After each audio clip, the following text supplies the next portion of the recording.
What's the dumbest rule your school has ever tried to enforce? My school always tried to be strict in their rules. They banned backpacks in the hallway, but purses the size of carry-ons got knighted by the safety committee. The announcement hit first period like a wet mop. Backpacks stay in lockers after morning bell. The principal said, for safety. He said safety like it was a vitamin he just discovered. I stared at my schedule, then at the 6 textbooks, a 3-inch binder, and my trumpet case like I was prepping for a circus audition. Meanwhile, the girls glided by with totes that could smuggle a golden retriever. If it had straps, illegal. If it had a fancy logo, blessed and protected by the crown. I asked my history teacher if my trumpet counted as a weapon. He said, only if you play it. Second bell rings and I begin the hallway migration. Arms full, chin clamped on the binder. Trumpet banging my knee like a wrong answer buzzer. In the corner, Melissa strolls past with a purse the size of a mini fridge. Cute cooler, I mutter. She pats it and goes, safety approved. Half the teachers turned into mall cops, scanning for contraband shoulder tension. Coach saw a kid with a drawstring bag and blew his whistle like a lifeguard spotting a shark. The kid panicked and dumped everything into a crinkly Walmart bag he pulled from his pocket like a magician. For 30 seconds, the hallway ran on plastic. Then the intercom crackled again and the principal said, update, no bags of any kind. No bags, he said, to a building that is literally a collection of books. Chaos bloomed like a dandelion and fast forward. A freshman tied his notebooks together with shoelaces and wore them like a homemade scarf. A senior rolled an office chair down the hall with 3 textbooks sitting in it like VIPs. One genius showed up with a baby stroller and pushed his chemistry book around like it had a nap schedule. He parked next to the water fountain and whispered, shh, she is teething. Another kid wore a fishing vest and filled every pocket. Pencils in the chest, granola bar in the side. TI-84 hanging off a carabiner like a live grenade. He leaned against a locker and the calculator smacked the metal with a dramatic clink. Stand back, he said, dead serious. I saw 3 people carrying stacks on cafeteria trays, like they were waiters at a textbook restaurant. Someone bungee corded a pile to a skateboard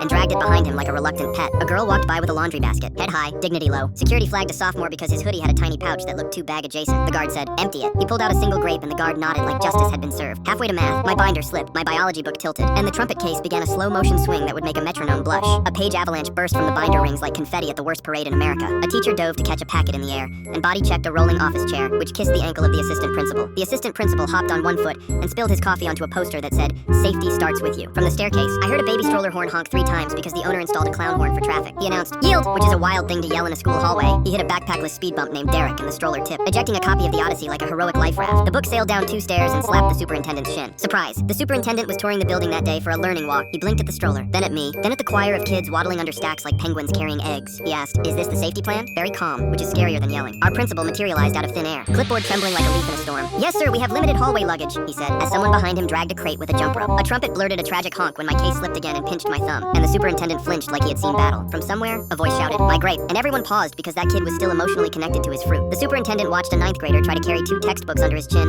and one on his forehead like a balance trick. He watched a girl take a purse the size of a carry-on into class and set it gently on a chair labeled guest. He watched a kid in a fishing vest remove a protractor from a pocket with the seriousness of a surgeon. Then he tilted his head at my trumpet. He said, marching band. I said, yes, sir, because apparently I had joined the military. He picked up a loose worksheet that had landed on his shoe. It was titled Hallway Safety Procedures. It had a coffee footprint shaped like an admission of guilt. He folded it in half, then in half again, then looked at the principal like a judge who already knew the verdict. He said into the radio clipped to his belt, new rule, effective immediately. Backpacks are allowed in the hallway. There was a sound I can only describe as 800 textbooks exhaling.